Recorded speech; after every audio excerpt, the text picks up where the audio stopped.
Hey, what's up guys, it's Ricky again, giving you guys another little video blog of mine. I'm on my 10-hour break right now. I'm going to finish it up in about 15 minutes, go out and do my pre-trip, walk around real quick, make sure everything's working and all that. Just wanted to, I know I don't got very many views or subscribers or anything, but I hope to get there someday, and I hope to give the best advice I can on here. If not, my people on Facebook might see these videos and be like, hey, it's cool to see that he's doing video blogs. So, anyway, the last video I did was my advice to new drivers. At the time, I was working for a company called Skyway, out of Fontana, and they didn't work out. I'd been there for a while. Miles were good, everything, but their equipment was just so terrible. I was breaking down for this, breaking down for that, and then after a while, they were refusing to fix the little things, like, you know, in the winter time, for example, when there's all that moisture in the air, that moisture will freeze onto the windshield, and you can't see. Well, I didn't have a windshield washer fluid motor. It had a crack in it, so they didn't want to fix that, and I couldn't see. I was having to I had to pull over and walk somewhere where I can get more windshield washer fluid, and had to reach my arm out of the window and dump it on the windshield just so I can get over over Vail, Colorado. It was bad, and they told me that they refused to fix something so stupid and spend money on it. So they were good as far as that, but when the equipment's bad, you can't drive anything unsafe. I don't care if you're making 75 cents a mile as a company driver. If your vehicle is unsafe and you kill yourself or kill somebody else or seriously injure somebody else, it doesn't really matter how much money you were making. It's not worth it. And like, it was leaking coolant oil to the point, it was overheating all the time.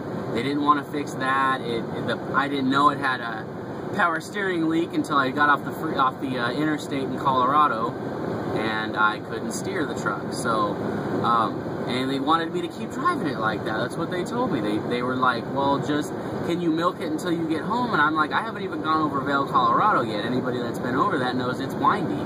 And with no power steering and a 40,000-pound load in the back, no. I was just like, no. And so they didn't want to fix that. I just kept adding power steering. Every couple hours I'd pull over and add a little bit of power steering fluid until I got home.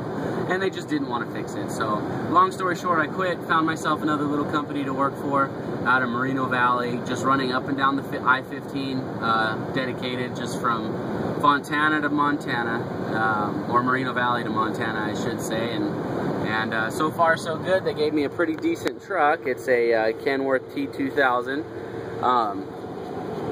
Pretty nice. It's got a really nice setup, actually. I've never driven one of these T2000s. I've driven the Peterbilt 387s before, and it's kind of set up the same, but this seems like it has a little bit more bells and whistles, except for the fact that it has no auxiliary port on the radio, and so I have to listen to music with headphones. So, and that drives me nuts. So, but yeah, it's a decent little truck for the most part. It's got pillows and or not, it's got my pillows on the bed and all that, but it's got the whole back of it, all that, like right over there and all that, it's like cushioned, so it's kind of cool. You feel like you're surrounded in a giant pillow. So yeah, it's got quite a bit of floor space, and it's pretty decent. I'll show you guys the outside of it real quick. Pretty cool little truck, though. I've been enjoying it. It's got its problems, but it runs. So it's pretty nice setup here. It's running a Cummins ISX engine. Runs like a hog. 13 speed, but pretty good. But anyway, guys, I just wanted to do another video blog for you. Anybody that actually watches, whatever, shoot me any questions if you got any recommendations, anything. Subscribe if you like the videos, more are gonna come. Anyway, this is another trucking adventure. I'll post more videos as I go, so see you guys later.